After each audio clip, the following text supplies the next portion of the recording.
Do you want to live a life with no worries financially? Do you want to have enough savings, good investments, and a good life for your family?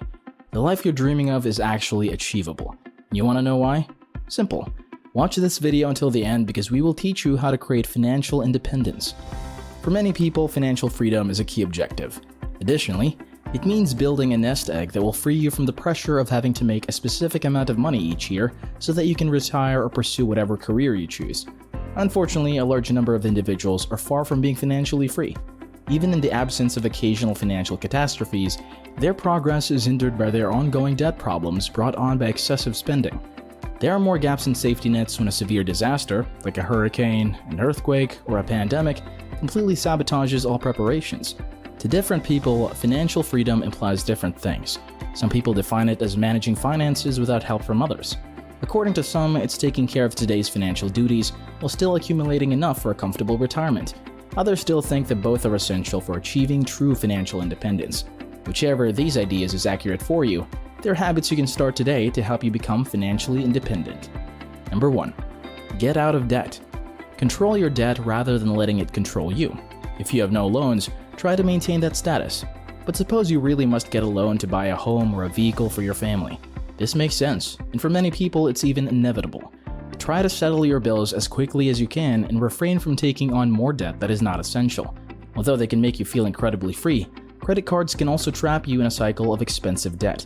Using credit cards for convenience is acceptable, as long as you don't charge more than you can reasonably afford and can pay them off in full each month.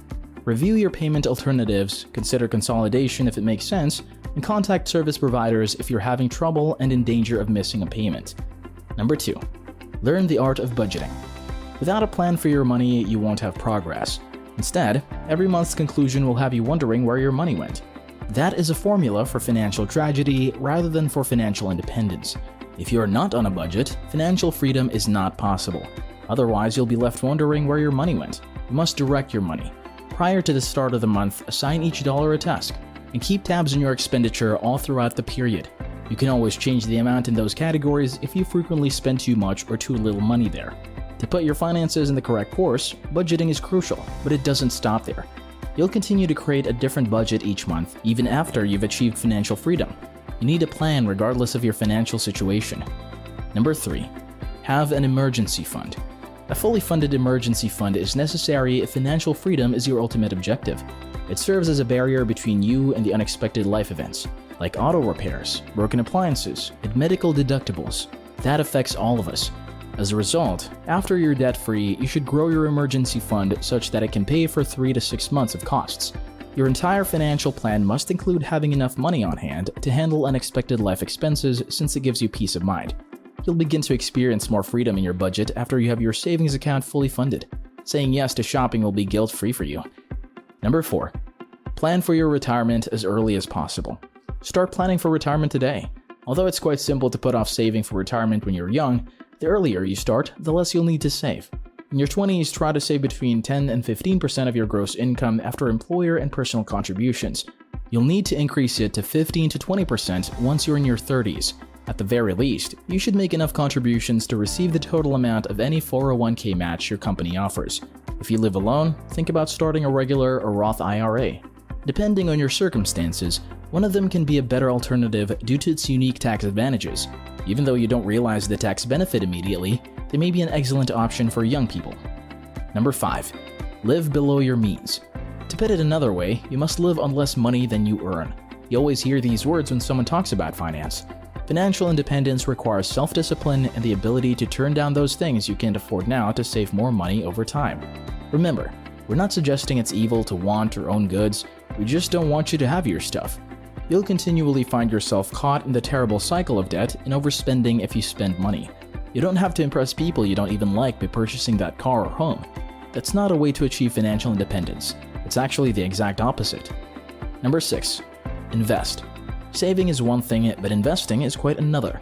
And I strongly advise you to begin investing as soon as you have accumulated a rainy day fund.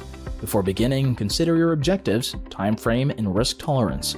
You can use this to create an investing plan and select the right investments. Thankfully, starting a business these days doesn't require a lot of cash. especially if you use mutual funds, exchange-traded funds, or fractional shares.